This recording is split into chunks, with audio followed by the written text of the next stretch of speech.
శ్రీమద్గురు నిరంజనం గురుదేవాయ నమ. శ్రీ భాగవత కృష్ణప్రభు రచించినటువంటి శుద్ధ నిర్గుణతత్వ కందార్థలలో గురు శిష్య ఉభయలక్షణంలో అనే అధ్యాయం యందు చివరిది మొదటి కందార్థం సంఖ్య 259వ కందార్థ ధరువును మనం విచారించుకుంటున్నాము. దీంట్లో ముఖ్యంగా శిష్యుడు ఏ మార్గంలో పోతే భ్రాంతి రహితమవుతాడో అతి ముఖ్యమైనటువంటి కీలును సులభోపాయంగా తరించేటువంటి మార్గాన్ని ఇక్కడ చెప్తున్నాడు. అది ఏవి మార్గము, ఎట్లా సులువు అనేది మనం ఒకసారి కందార్థ ధరువును చదివి తెలుసుకుందాం. నేనెంత లెస్సదదివిన దీనిని తెలియంగగలరే, దేశికవర్యుని పూని సేవించకుండిన మానవులది ఎట్ల నన్నా మరివీనా ఓయి. నా మాటంతూ మనసుంచవోయి. వానాకాలములోని వర్షామక బిందువైన మిట్టను నిల్వదు నిశ్చయమే కాదా మరి వీణావోయి. నా మాటందు మనసుంచవోయి.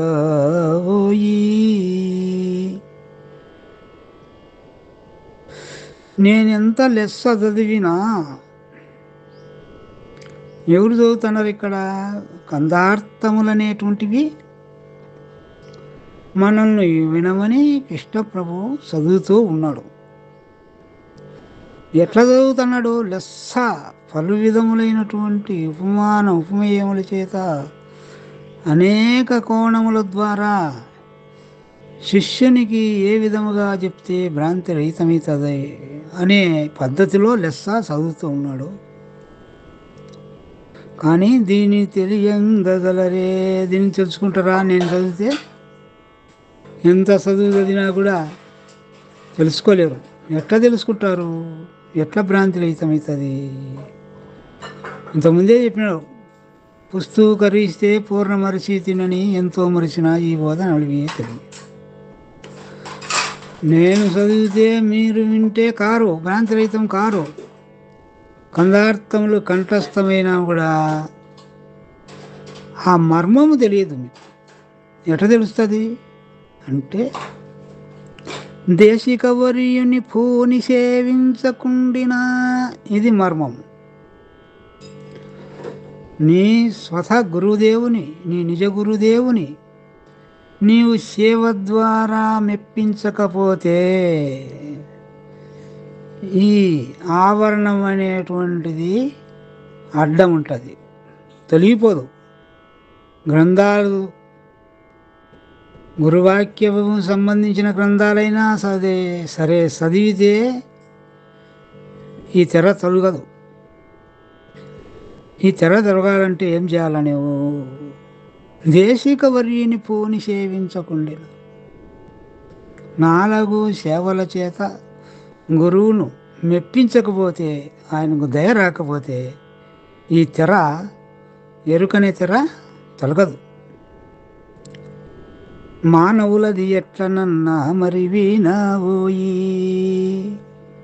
భ్రాంతి రహితం కావాలా అనేటువంటి వారికి ఈ విధమైన గురువుని సేవించితే తప్ప అది సాధ్యం కాదు. నా మాటందు మనసుంచవోయి. నేను చెప్పే మాట నువ్వు నిశ్చయముగా తీసుకో. నేను ఏ మార్గం చెప్తున్నా ఆ మార్గాన్ని పో. ఏం చెప్తున్నాడు ఇప్పుడు? నువ్వు కందార్థములను గురుముఖంగా విచారించు అనే మాట చెప్తున్నాడు. గురుముఖంగా విచారించకపోతే ఈ తెర తొలగదు నాయనా, భ్రాంతి రహితం కాదు. గురువాక్యమును చదివేదాని వల్ల నువ్వు భ్రాంతి రహితం కాదు. గురువు వలన సేవించితే తప్ప, గురువుని సేవించితే తప్ప ఈ తెర తొలగదు అని చెప్తున్నాడు. దానికి ఒకటి మంచి ఉపమానం కూడా చెప్తున్నాడు.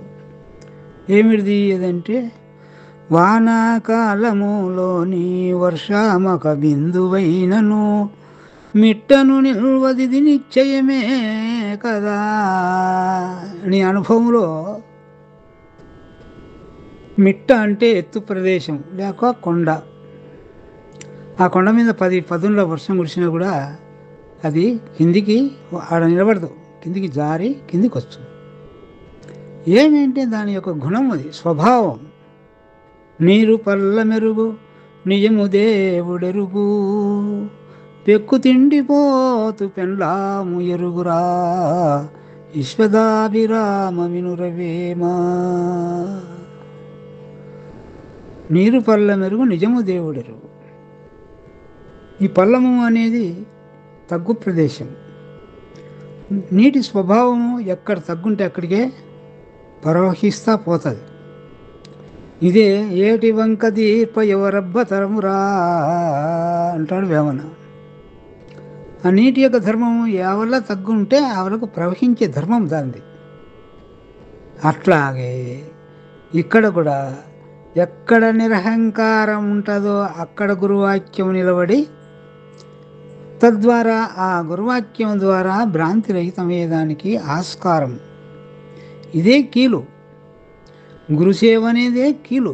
దేశకుని పూని సేవించకుండా, పూని అంటే పంచప్రాణములు వడ్డీ లేక వంచనము లేక, వంచన మోసం లేకుండా సంపూర్ణమైనటువంటి హృదయంతో సేవించాలి. గురువే దైవం, గురుస్వామి సమం దైవం నపితా నబాంధవా. గురువుకు మించినటువంటి దైవం లేడు, తల్లిదండ్రులు సమానం కారు. నగురోరధికం నగురోరధికం నగురోరధికం, గురువు కంటే అధికం లేదు అనేటువంటి అభిప్రాయం చేతను సేవించినట్లయితే ఈ ఎరుకనే తెరదగిపోతుంది, భ్రాంతి రహితం అవుతుంది. ఈ పుస్తకాలు ఎన్ని చదివినా, కందార్థాలు ఇవ్వాలంటే ఆవలుగా కంఠపాతం చేసినా కూడా నీకు కాదు. అయితే కందార్థాలు ఉండే భావము భ్రాంతి రహితమే, కానీ గురువు లేక చదివితే నీకు స్థితి పొందదు అని చెప్తాడు ఇక్కడ. అది మనం గమనించాల్సింది. కందార్థములను గురుముఖంగా విచారించితే తప్ప, గురువు లేక కందార్థములు చదివితేవా నీకు జన్మపావనం కాదు, జన్మరాహిత్యము కాదు, ఎరుకనే తెర తొలగిపోదు అనేటువంటిది చక్కని ఉపమానం ద్వారా ఇక్కడ మనకందరికీ ఒక సూక్ష్మమైన ధర్మము, కీలు అతి సూక్ష్మంగా దీంట్లో తెలియజేశాడు.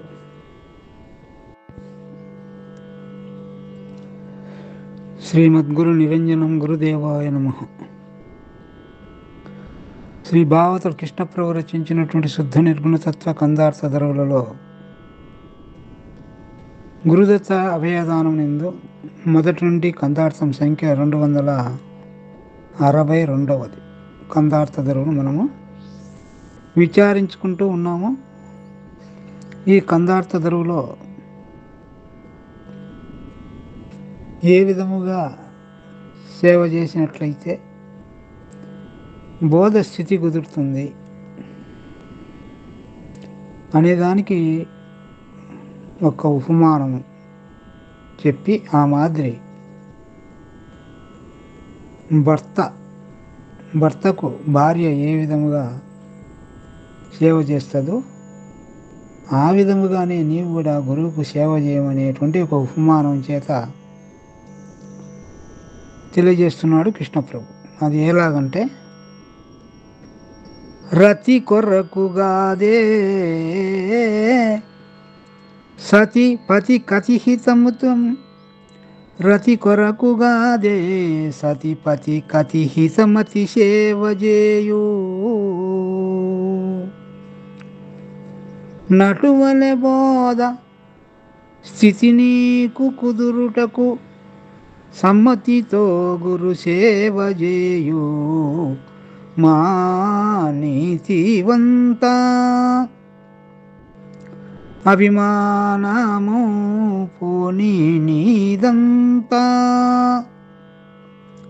అతనికి దయ వస్తే అరనిమిషమున బోధ స్థితి నీకు కుదిరించు సిగ్గు విడసి కొల్వుమా నీతివంత అభిమానము పోని నీదంతా రతి కొరకుగాదే. రతి అంటే సంభోగ సౌఖ్యము, సంభోగ సౌఖ్యం సుఖం, సంభోగం చేత కలిగేటువంటి సుఖం కోసం కదా. సంభోగం ఎందుకు? సంతానం కొరకు. ఆ సంభోగము రతి యొక్క సౌఖ్యము సుఖము పడేదానికే.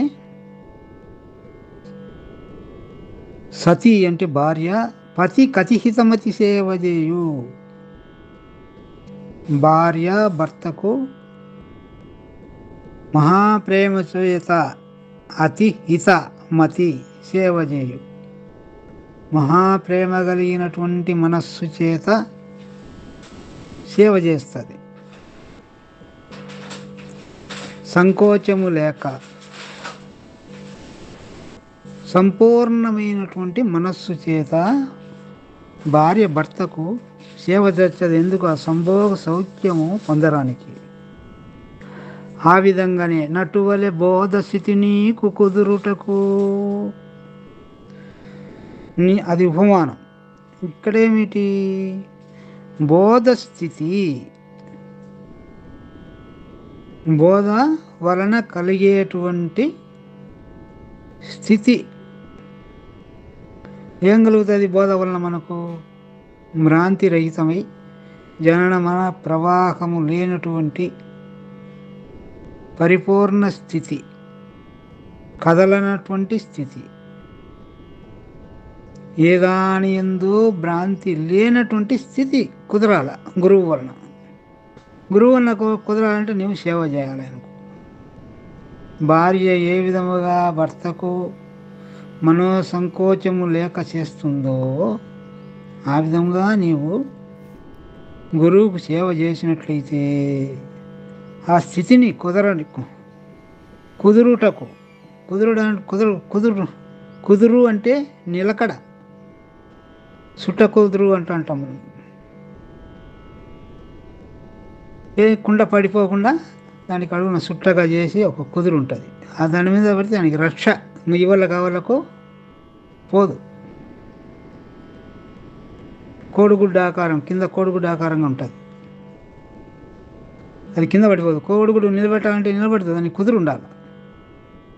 అట్లా నీవు కూడా కింద పడిపోకుండా ఉండేదానికి బోధ స్థితి కుదురు ఉండాలి. స్థితి అనే కుదురు ఉండాలి. అప్పుడు జననమన ప్రవాహంలోకి పడిపోవు, భ్రాంతి నొందవు. అందుకే లోకంలో నీకేం బాగా కుదురుంది అంటారు. కుదురుందంటే భయం లేకుండా ఉండడం, ఏ దాని యందు ఆటంకం లేకుండా ఉండడం, అది కుదురు. బోధ స్థితి అనేది కుదురు. ఆ కుదురు నీకు కుదిరించు. ఆ విధంగా నిన్ను భ్రాంతి రహితం అయ్యేటట్టు, భ్రాంతి పడకుండా మళ్ళా జన్మించేదానికి అవకాశం లేకుండా చేసేదే కుదురు. ఆ కుదురుటకు ఏం చేయాలను? సమ్మతితో గురు సేవ చేయుమా నీతివంత. నీ సమ్మతి చే మనోవాక్కాయ కర్మల యందు ఏకత్వం కలిగి వంచనరహితుడై సేవ చేయుమా నీతివంత. అభిమానము పోనీ నీదంతా. అభిమానం ఉంచుకోకుండా, అభిమాన పడకుండా, సంకోచం లేక నువ్వు గురువు అది ఇంత తీసేసి గురువుకు సేవ చేయి. అట్లా గురువుకు సంకోచము లేక సేవ చేసినట్లయితే అతనికి దయ వస్తే అరనిమిషమున బోధ స్థితి నీకు కుదిరించు సిగ్గు విడచి కొలువు మా నీతివంత.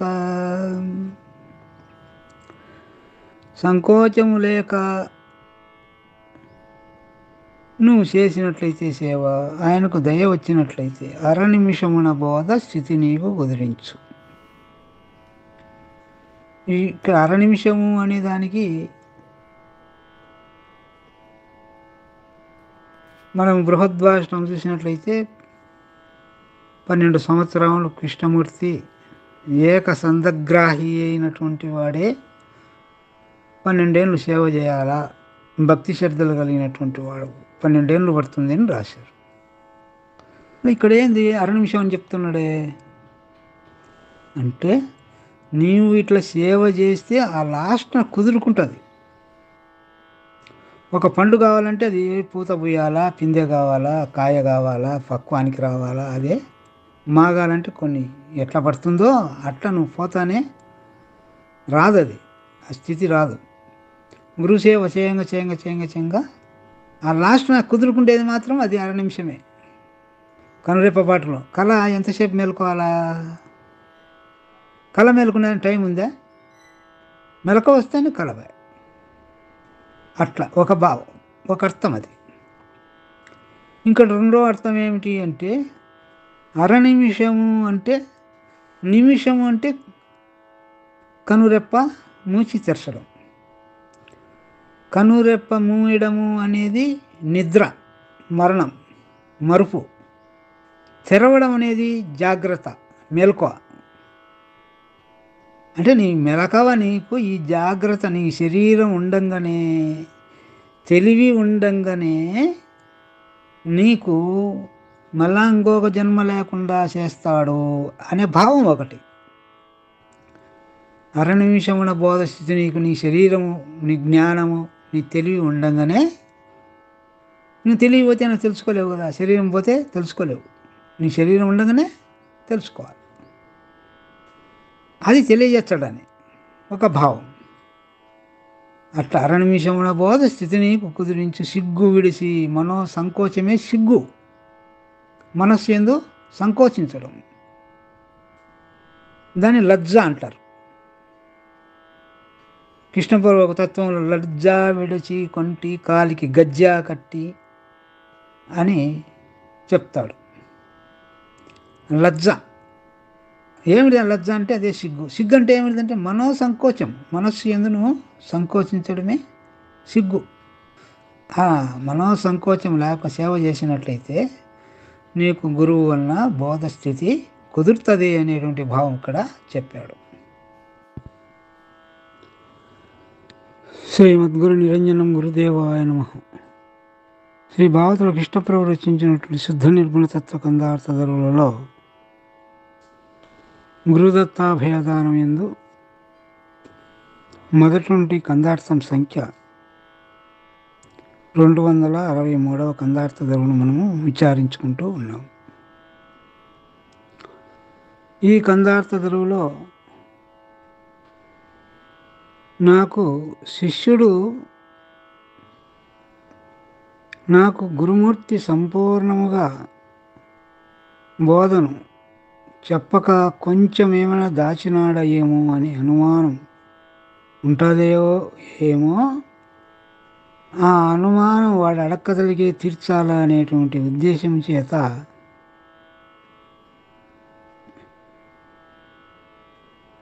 ఉంటాడు. కాబట్టి ఆ ఉద్దేశం తీర్చేదానికి ఈ కందార్థ ధరువు ఉపయోగపడుతుంది. అది ఎలాగంటే, నీ మానసమున సంశయమే మాత్రము నిల్పబోకు, మీక నా తోడే నా మాట నిశ్చయము, నేనే మాత్రము దాచలేదు నీ తోడు సుమ్మి,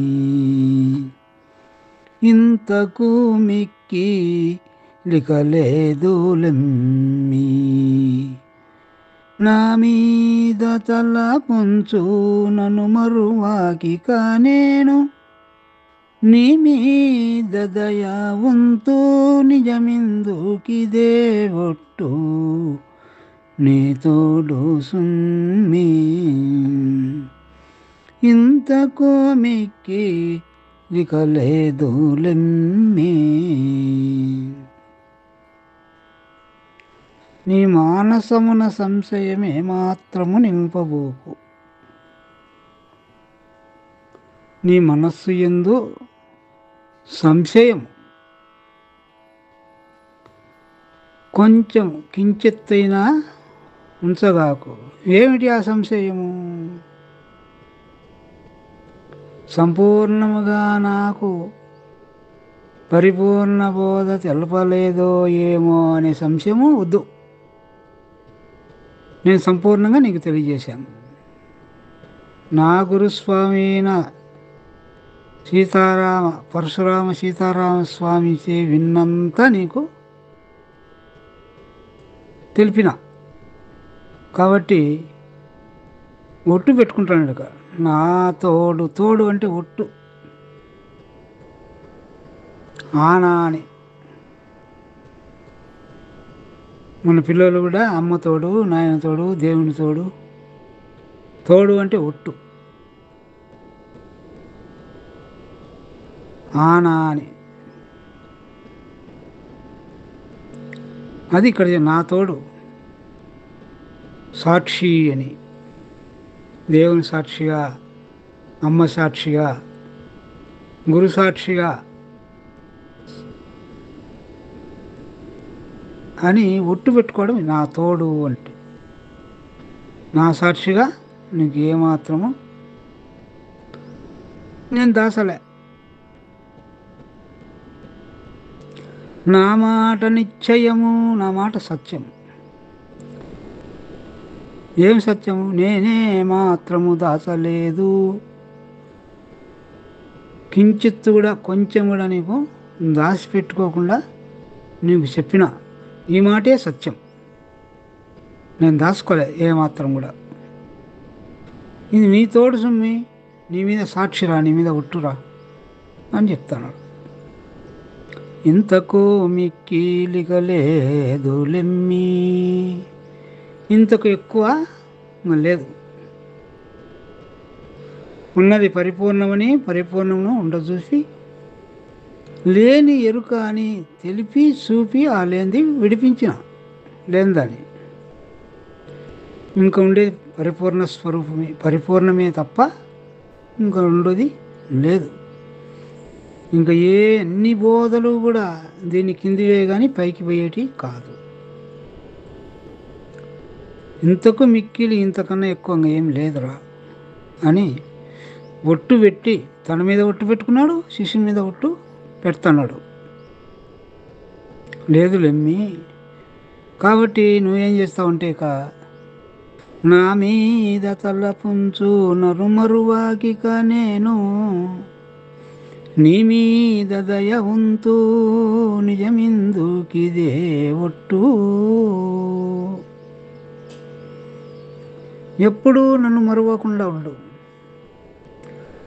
అంటే గురువును నమ్మకుండా మరవకుండా ఉండాలనే కాదు. గురువు తెలియజేసేందుకు గురు శిష్యులు ఇద్దరు లేరు కదా. ఉన్నది పరిపూర్ణమని, లేనిది ఎరుకని, ఇది మరవకుండా ఉండాలి. నా మీద తలపుంచు నన్ను మరువకు. ఇక పరిపూర్ణమే ఉండేది అనేది ఎప్పటికీ నీకు ఉండాలి, హృదయస్థమై ఉండాలి. దాన్ని మర్చిపోవాకు.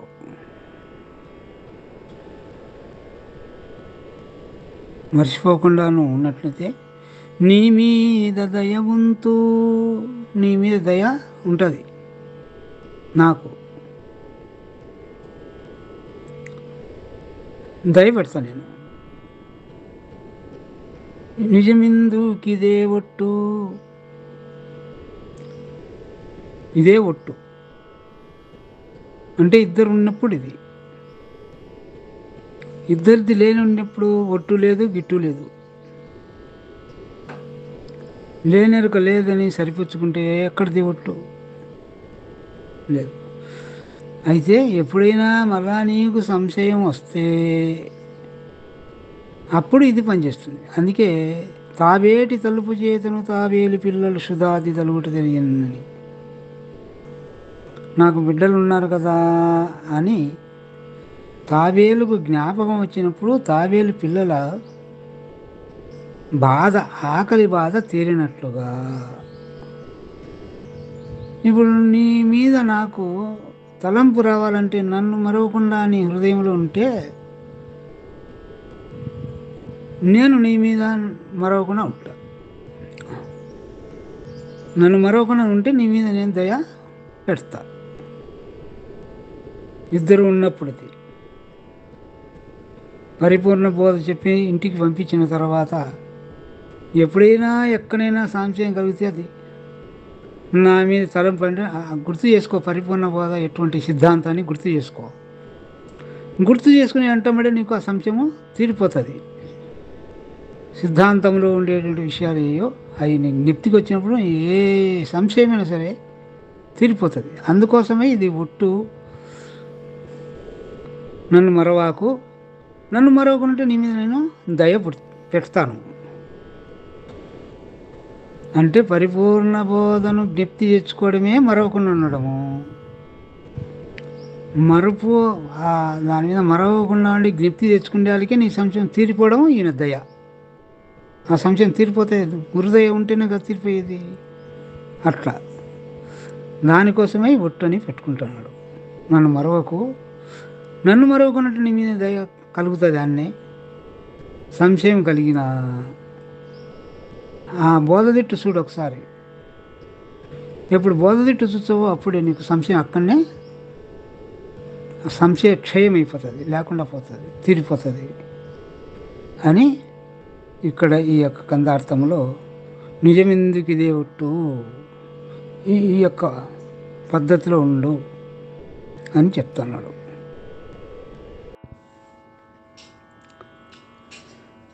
స్వామి మొదట ద్వాదశి నమస్కారములు ఈ మీ యొక్క వాక్కు ధ్వనిని బట్టి మీరు జంబోజి లింగమూర్తి స్వాములు అని నిర్ధారణ కొద్దిగా అనుమానం ఉండేది. వాక్కు కొందరిని పోల్చుకోలేం, దగ్గరగా ఉంటుంది. కానీ మీ ఫోటో చూసిన తర్వాత నిర్ధారణకు వచ్చాను, ఈయన జంబోజి లింగమూర్తి స్వాములు అని. ఇంకా మీ రెండవ కందపద్యం ఏంటంటే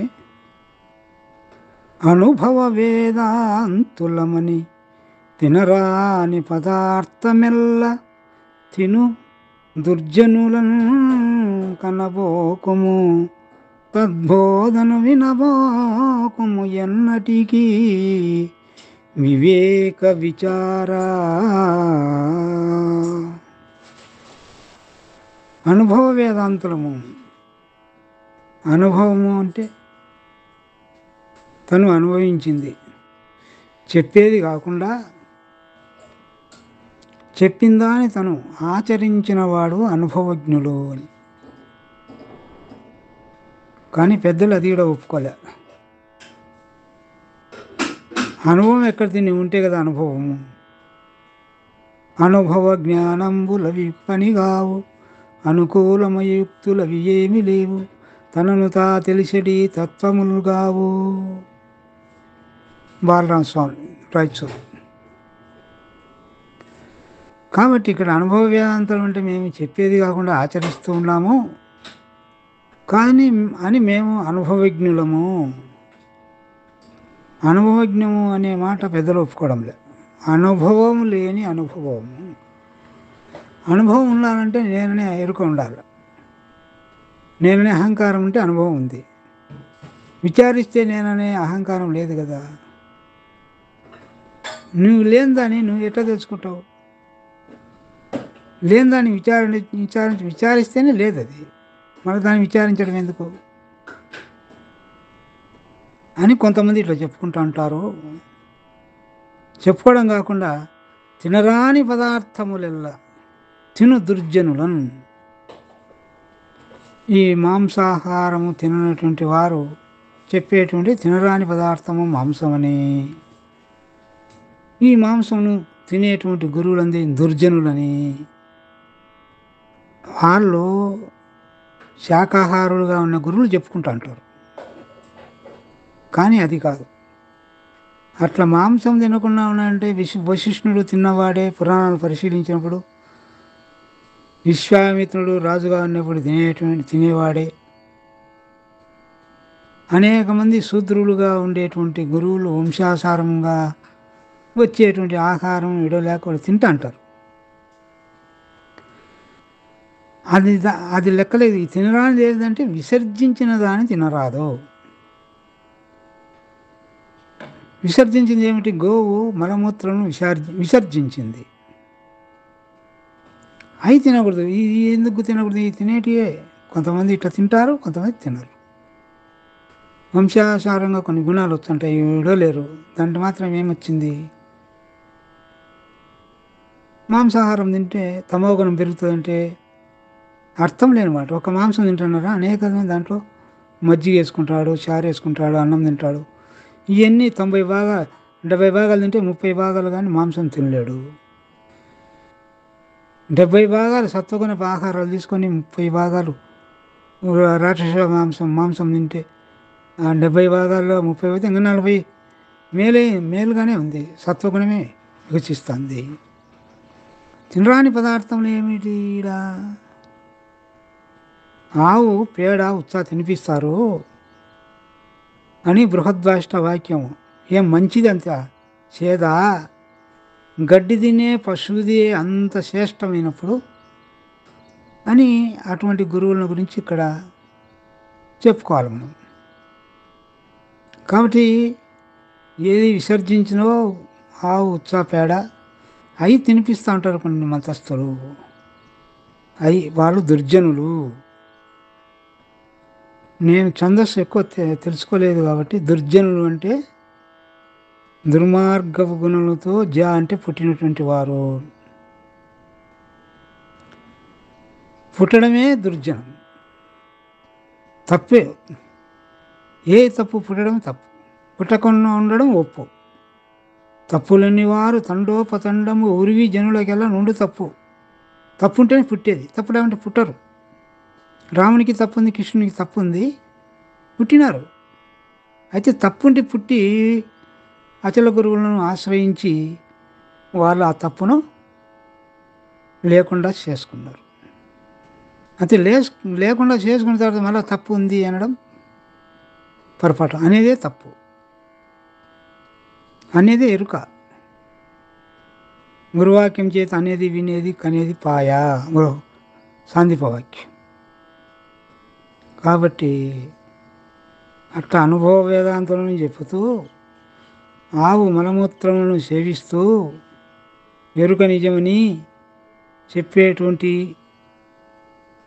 ఆ కుక్క విసర్జించిన కుక్క ఎరిగిన దాంట్లో గట్టిది మంచిదని, పురుపురుది అంట చెడ్డదని. అంటే ఎరుకలోనే తమోగుణము చెడ్డదని, సత్వగుణము మంచిదని చెప్పేటువంటి గురువులు. జ్ఞానము సత్వగుణంబను దానికి జన్మించనుంచు దామోదరుడు ఆ మేనత్వ కొడుకుతోనని. జ్ఞానమునకు జన్మ ఒకటి కలిగే కదోయి అని కృష్ణప్రభు కందం.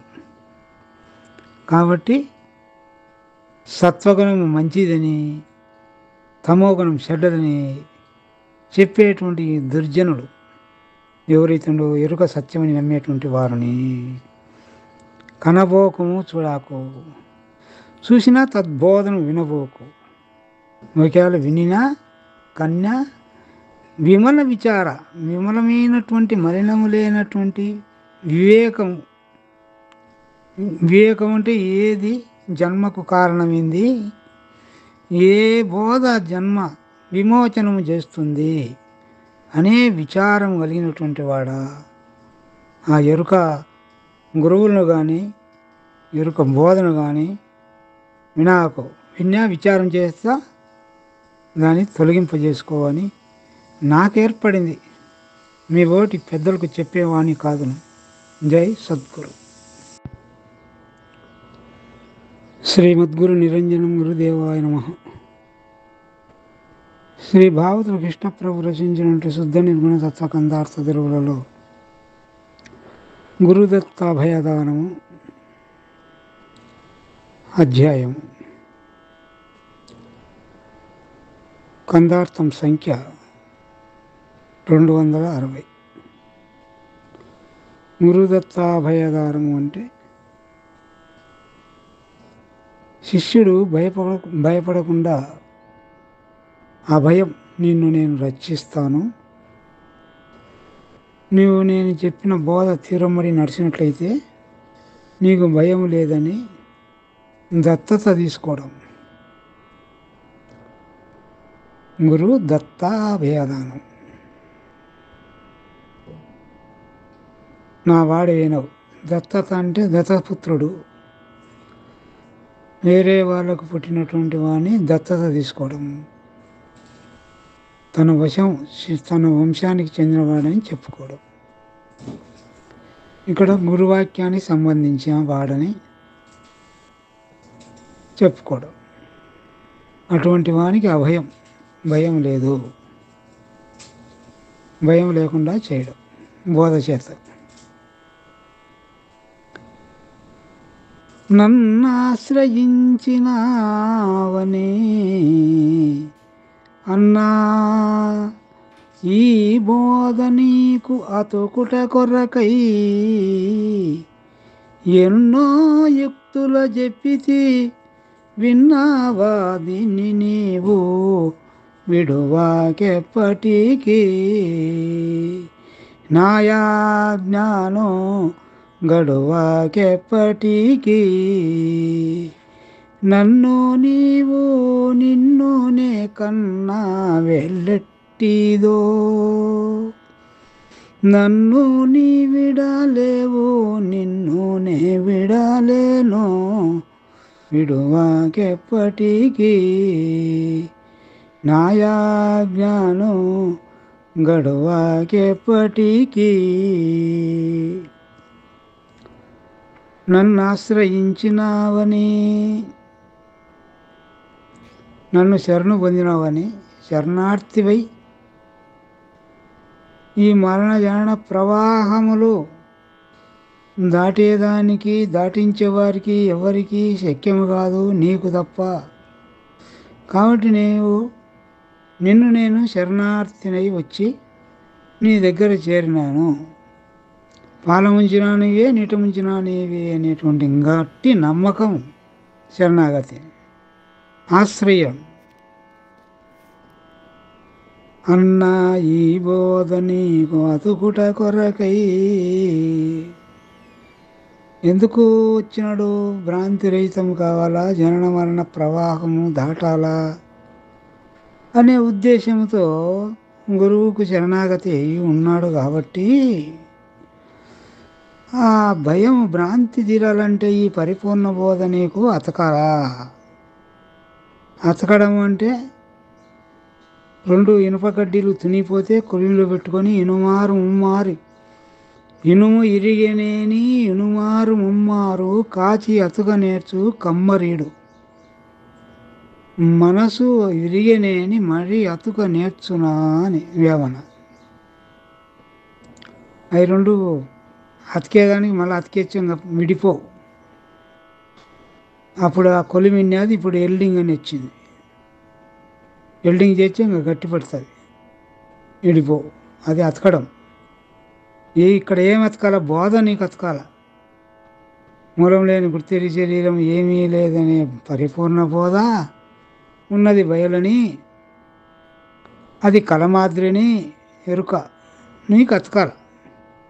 దానికోసమై గురుమూర్తి ఎన్నో యుక్తుల చెప్పితి, ఎన్నో యుక్తి విధానముల చేతముల, అనేక బహుమానముల చేత నీకు ఈ బోధ స్థితి కుదురుటకై చెప్పిన ప్రయాసపడి. కాబట్టి విన్నావా దీన్ని నీవు విడువాకెప్పటికీ. ఈ బోధను నేను చెప్పినాను, దాన్ని విడిచకుండా ఉండాలి. ఇప్పుడు జనన మరణ ప్రవాహం అనే సముద్రాన్ని దాటిచ్చేదానికి గురువాక్యం అనే ఓడలో కూర్చోబెట్టిన. ఈ కూర్చోకుండా దుమ్మెతికితే సముద్రంలో ఓడలో అంటే సముద్రంలో దుక్కితే ఏం చేయాలని అంటే వానికే భయం ఉండాలి, దుంకుతే నేను సత్సానని. ఆ విధంగా విడిచే నువ్వు చచ్చిపోయినట్టే, మళ్ళీ నువ్వు పుట్టి సత్సావు గురువాక్యాన్ని విడిచే. అందుకే నువ్వు విడువాకెప్పటికీ నాయాజ్ఞాను గడువాకెప్పటికీ నాయాజ్ఞ. ఏమిటిది ఆజ్ఞ? ఈ బోధన విడవకుండా ఉండు, మరవకుండా ఉండు అనేది ఆజ్ఞ. మూలం లేని వృత్తి శరీరం ఏమీ లేదు, ఇదే కోటి మాటలకు జ్ఞాపకం అని. అది తప్పితే అదే ఆజ్ఞ. అది తప్పితే వాడు సత్తాడు, వానికే భయం ఉండాలి. కానీ ఎవరికి ఉండాలా శ్రద్ధ? వానికి భయం ఉండాలి. ఓడలో అంటే దుమికితే సముద్రంలో పడి సత్సాననేది ఉండాలి. నాయాజ్ఞాను గడువాకెప్పటికీ ఎదురీది నా ఆజ్ఞను తప్పవాకు. తప్పకుండా నీకు భ్రాంతి రహితం అవుతుంది, జన్మ ఉండదు. కాబట్టి అట్లా ఏమీ ఉండదు. అట్లా ఉండేదానికి నువ్వు ఒకటి నేను ఒకటి ఉంటే కదా. నన్ను నీవు నిన్ను నే కన్నా వేలెట్టిదో. నన్ను నీవు నిన్ను నేను ఇద్దరం. కన్నా అంటే చూసుకున్నటువంటిది, భావం ఇద్దరి భావం కలిసినటువంటిది. నేను ఏ భావంతో ఉండనో ఆ భావంలోకి నువ్వు వచ్చినప్పుడు నేను ఎరుక లేదు, ఉన్నది పరిపూర్ణమనే భావంలో ఉండ. నువ్వు ఆ భావంలోకి వస్తే ఇప్పుడు ఈ రెండు శరీరాలు ఈ కాదు కదా, గురు శరీరం కాదు, శిష్యుడు శరీరం కాదు. ఇప్పుడు ఏమై ఉండరు? ఇద్దరు పరిపూర్ణమై ఉండరు. పరిపూర్ణమైనాకంగా నన్ను నీ విడాలేవు నిన్ను నే విడాలేను. నువ్వు నేను ఉంటే కదా విడిపోరానికి. నువ్వు లేవు, నేను లేను, విడిచిపోలేము. విడిచిపోవాలనుకునే విడిచిపోలేము. ఎందుకు? నువ్వు లేవు, నేను లేవు. ఎట్లా విడలేము అంటే కర్పూరము అనే శిష్యుడు అగ్ని జ్వాల అనేటువంటి గురువును చేరినప్పుడు మండి మండి మండి మండి తుదకు రెండు ఏమీ లేని తీరున విధం మండి మండి ఏమి లేకపోయినప్పుడు కర్పూరాన్ని విడిచి అగ్ని కానీ, అగ్నిని విడిచి కర్పూరం కానీ ఎట్లా విడబడతాయి? ఆ రెండు లేవు, ఉంటే కదా విడబడడానికి. రెండు మండి మండి ఏమి లేకుండా ఏకమై ఏమి లేకుండా పోయి. ఆ తీరుగానే శిష్యుని గురువు విడుస్తామనుకున్నా శిష్యుడు లేడు, గురువు శిష్యుని విడుస్తామనుకున్నా గురువు లేడు. గురు శిష్య ద్వయం నాస్తి ఉపదేశం కథం భవేత్ అన్నట్లుగా రెండు ఏమీ లేవు. ఎంత మాత్రము ఇద్దరం ఉంటే కలుసుకుంటాము, విడిచిపోతాము. కానీ ఆ శుభవేళ ఎట్టిదో ఆ లగ్నంలో ఆ మంట అనేటువంటిది అగ్నిని జ్వాలలో కర్పూరం చేరినట్లుగా నీవు నన్ను చేరుకున్నావు నాయన. కాబట్టి నిన్ను నేను విడిచలేను, నన్ను నీవు విడిచలేవు.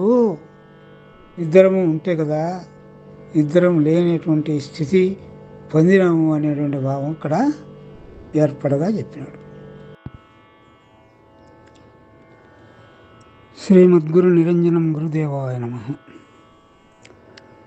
శ్రీ భాగవతుల కృష్ణప్రభు రచించినటువంటి శుద్ధ నిర్గుణతత్వ కందార్థ ధరువులలో గురుదత్తాభయదానం అనే అధ్యాయం ఎందు కందార్థం సంఖ్య 261వ కందార్థ ధరువు. పరిపూర్ణ స్థితికి ఉపమానము లేదు.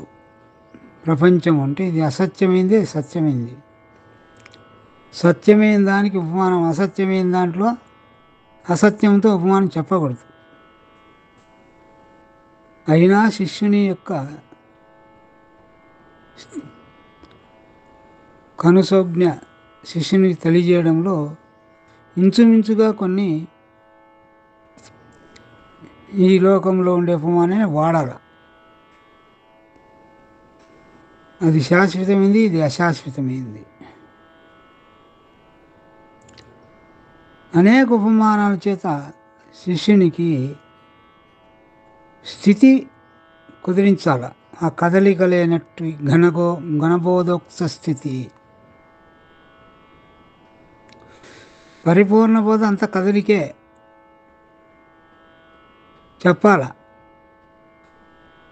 ఈ పరిపూర్ణ బోధ వలన కదలని స్థితిని పొందించాల శిష్యునికి. అది బోధ స్థితి పురుష లక్షణం అంటాడు. ఇంతకుముందు చెప్పుకున్నాము. ఇది ఇక్కడ భార్యాభర్తరతి అనే ఉపమానాన్ని తీసుకున్నాడు. అది ఎలాగో,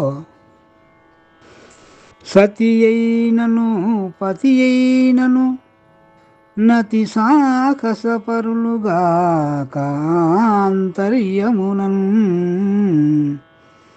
రతివేల్ల లజ్జపడ సంతతి కలుగదు చూడుమట్ల తగదు లజ్జంచ.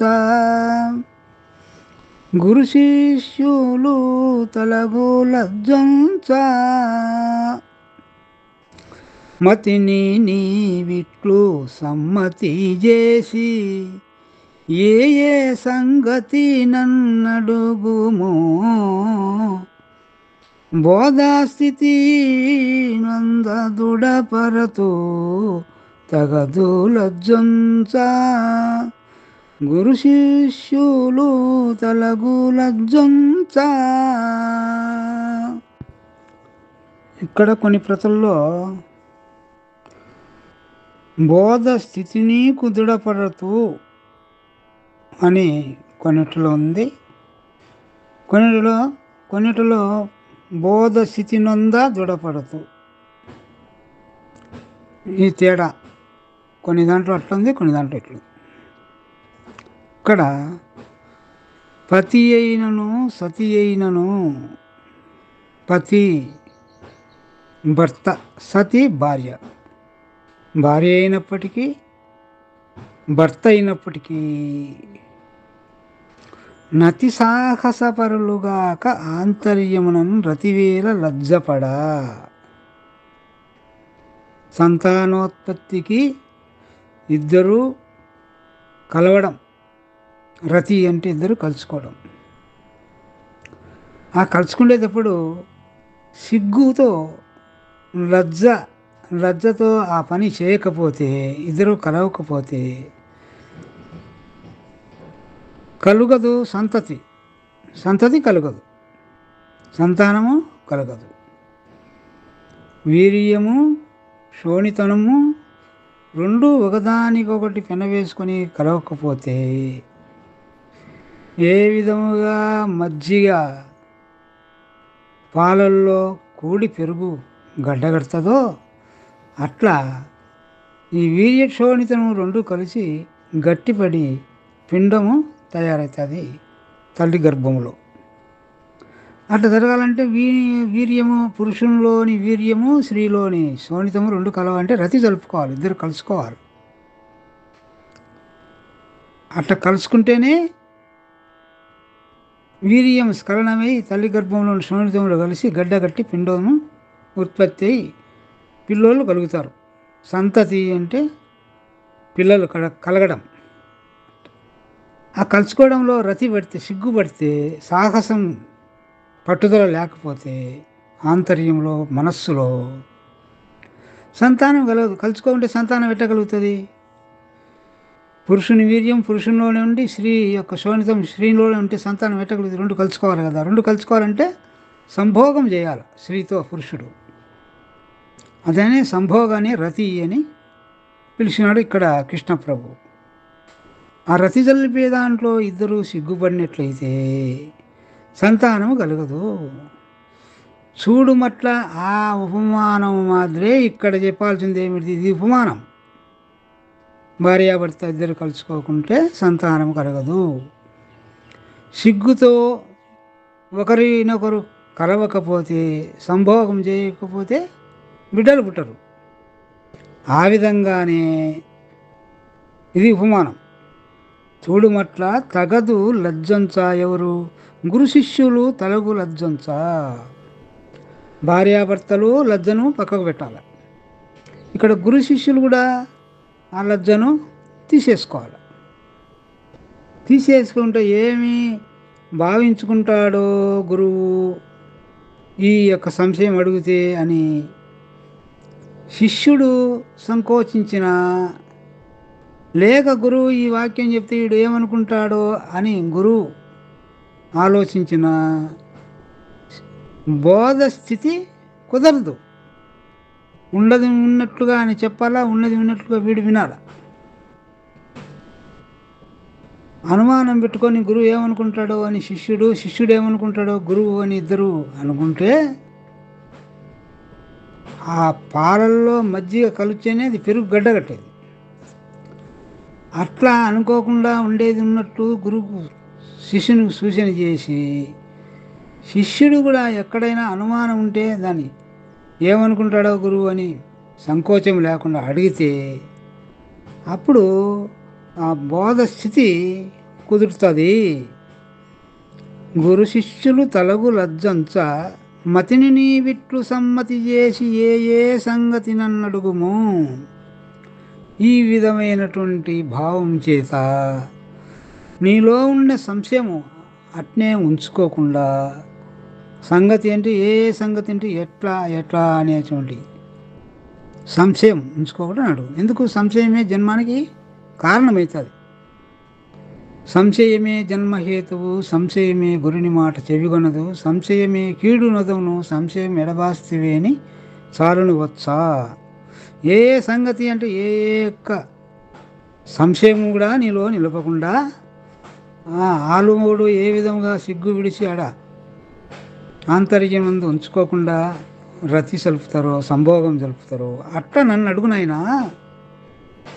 నువ్వు సంకోచించగాకు, సందేహపడగాకు, ఏ సంశయమైనా కానీ నన్ను అడుగు. నేను నీకు ఈ యొక్క స్థితిని, బోధ స్థితిని నీకు కుదురుస్తాను. నన్ను అడుగుము. బోధ స్థితి నీకు దృఢపడుతూ నేను దృఢపడేటట్టుగా చేస్తా. దృఢపడాలంటే ఏం చేయాలి? అనేక మార్లు నువ్వు ఈ సూచన కావాలా, వినాలా. బోధ వింటే కానీ బోధ దృఢపడుతుంది. బీడు నేలలో గట్టిపడాలంటే ఒక 100 మాటలు 200 మాటలు దీవల్ల కావాలి తిరిగితే, రోడ్డు బాగుపడాలంటే ఆ బిస్సుకొండు రోలర్ ఎన్ని మాటలు తిప్పుతాడు వాడు గట్టిపడాలంటే. అట్లా ఈ బోధను అనేక మార్లు వింటే కానీ దృఢం కాదు. అయినా అనేక మార్లు వినాలంటే నువ్వు లోపల ఒకటి పెట్టుకొని నేను ఒకటి చెప్తే కుదరదు. నువ్వు ఎక్కడ నీకు ముడిపడిందో, ఎక్కడ దాటలేదో నీ సంశయం నాకు చెప్తే దాన్ని నేను తెగవేస్తా, లేకుండా చేస్తా. ఆ అభిమానం ఉంచకుండా నన్ను అడుగు అనే ఒక సూచన ఇక్కడ కృష్ణప్రభు చేసినాడు.